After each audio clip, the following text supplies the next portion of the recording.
The collection of Uzbek art in the State Historical Museum began almost from the first days of its foundation. Historians claim this is connected to the processes taking place in Russia in the second half of the 19th century.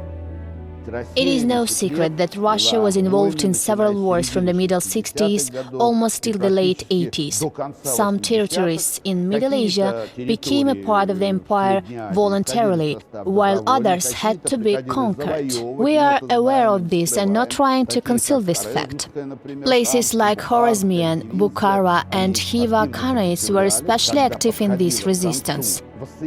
When the unification of the Russian Empire and joining of Middle Asian territories started to wind down, items and rarities of various kinds began to get sent here from Middle Asia.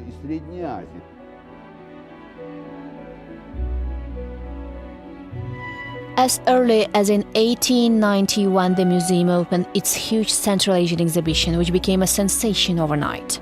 This old photograph gives us some insight into the exhibition of those times. The museum opened in 1883 and noticed that 8 years passed, only 8 years from the time when the museum opened, when 20 rooms of the museum were already filled with the Central Asian exhibition. It was a truly incredible event. The general public got to learn about the territories that so recently had become a part of the Russian Empire, what kinds of people lived there, what culture and tradition they had, what their tastes were like, and more. And of course, this was extremely interesting for the public.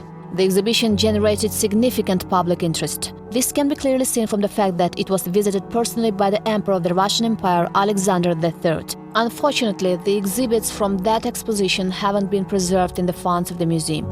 However, since that time, the Historical Museum has already established a tradition of purchasing Eastern works from Moscow antique collectors. A huge role in building up the collection was taken by famous collectors and later by the museum's own research expeditions to Middle Asia.